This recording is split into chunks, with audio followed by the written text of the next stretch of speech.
Good evening, ladies and gentlemen.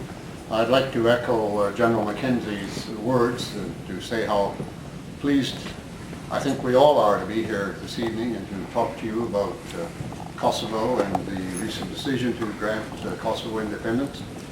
I, as you know, was the ambassador in Yugoslavia when the former Yugoslavia, I should say, began to break up.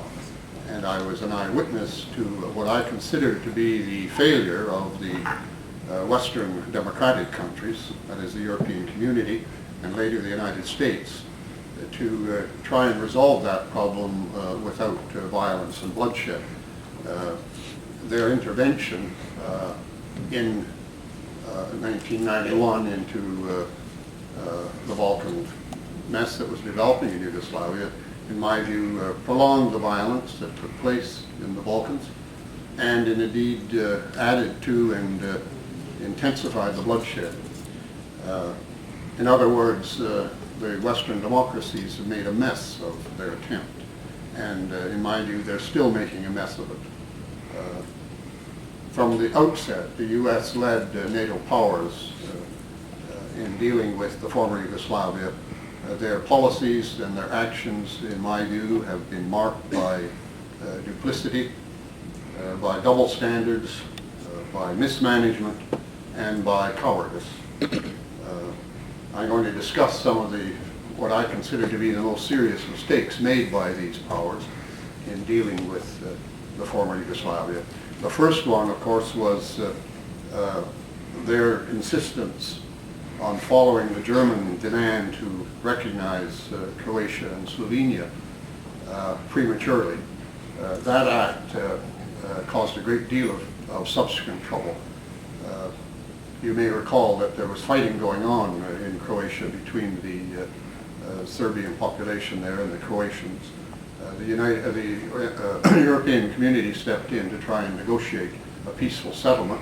Right from the outset, they blamed Serbia, not necessarily the Serbs in Croatia, but Serbia for the violence. Milosevic was the villain, although he had very little to do with that particular episode. But the Serbs were blamed, and indeed, when the European community came in, they in fact imposed sanctions on Serbia. They did that at a time when everyone involved knew that the Croatian forces had occupied all of Western Herzegovina, but not a word was said about that, and not a finger was lifted or any concern expressed, if recognition was given, what would be the fate of the Serbian population in the Krajinas, in Croatia. No one was concerned about the civil rights and the human rights of the Serb population. Not only that, but premature recognition foreclosed any further negotiations or any other possibility of reaching a negotiated and a peaceful settlement.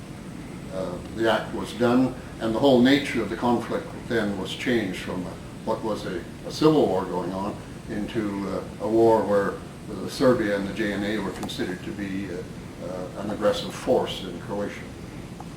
The second mistake, and the more serious one, I think, in the long run, was the recognition of Izetbegović's declaration of independence in Bosnia.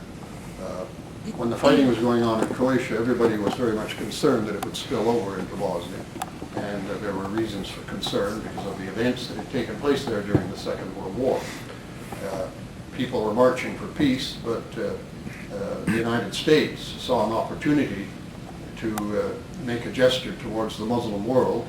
It was just after, you may recall, the first Iraqi war, and the Americans saw Bosnia as an opportunity to step in and support the Muslim cause. In fact, the Europeans had pretty well resolved the problems in Bosnia. The Portuguese foreign minister, the head of the European community at the time, had negotiated a peace settlement between the three sides, the Croatian, the Muslim, and the Serbs. They met in Lisbon and signed an agreement that Bosnia would perhaps become independent, but it would do so with the three religious groups having full rights and living in forms of cantonments. When my neighbor, the U.S. ambassador, Mr. Zimmerman, heard the news of that, he flew immediately to Sarajevo and asked Izetbegovic why did he sign this agreement. If he had declared independence unilaterally, the United States would immediately recognize that independence. And as a result of that, Izetbegovic withdrew his signature from the agreement and declared independence. And of course, that was followed by, as everybody knew, a violent and bloody civil war. Again, who was to blame for that? Of course, it was the Serbs and Milosevic. It had nothing to do with the Americans. And as General Mackenzie has said, the CNN made sure that all of the acts of atrocities or massacres or events that were taking place there of an unfavorable nature were blamed on the Serbs. Later, the United States compounded that error by violating the arms embargo and ensured that by an executive order, President Clinton signed it, allowing from 5,000 to 8,000 veteran mujahideen, veterans of Afghanistan, to enter into Bosnia and to fight on behalf of the Muslim cause there.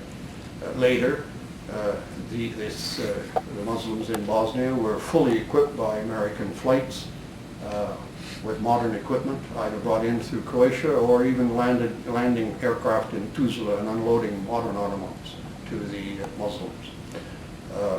So that they made a third error in Bosnia that I'll just mention, and that is every attempt by the Americans, or by the Europeans, to resolve the conflict, and there were several, the Vance Owen plan, the Stoltenberg plan, all of those plans were subverted by the Americans, who did not want any peaceful settlement to be arranged by anyone but themselves. Of course, the result of that was a lot of killing and bloodshed that was quite unnecessary. And the final agreement, by the way, in Dayton, gave the Muslims less than they would have received in the Stoltenberg-Owen plan.